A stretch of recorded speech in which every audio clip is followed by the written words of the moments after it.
Maya Ira Susanti, warga Jalan Jaya 7, Lorong Bhinneka, Kecamatan Seberang Ulu 2, Palembang, menjadi korban jambret saat hendak pulang ke rumahnya. Dari rekaman CCTV di sekitar lokasi kejadian di Jalan Jaya 7, terlihat pelaku sudah mondar-mandir di TKP, bahkan sempat berganti celana. Ditemui di kediamannya, guru TK tersebut menuturkan peristiwa itu dialaminya terjadi Jumat lalu pada pukul 10 waktu Indonesia bagian Barat saat dirinya akan pulang ke rumah.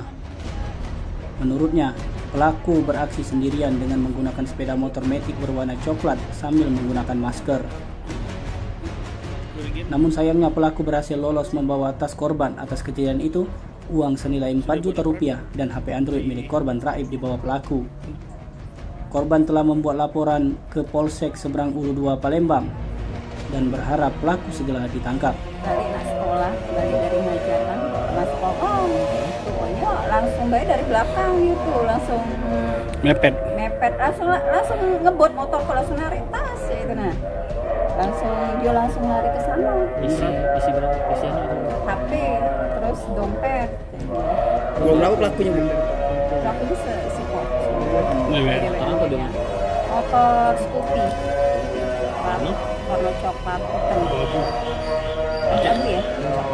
Pakai masker ya? Pakai masker yang baginya tuh di maskerinya juga. Oh, bagian di maskernya juga? Iya, dia pakai masker terus pakai topi dari belakang.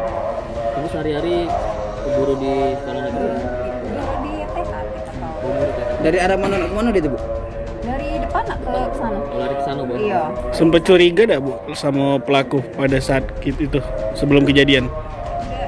Ini ya, cuma memang kadang sering terlihat dia tuh, cuma tidak terlalu ini ya. Memang dia tuh mungkin pernah ini lewat ke situ tegak-tegak begitu nah.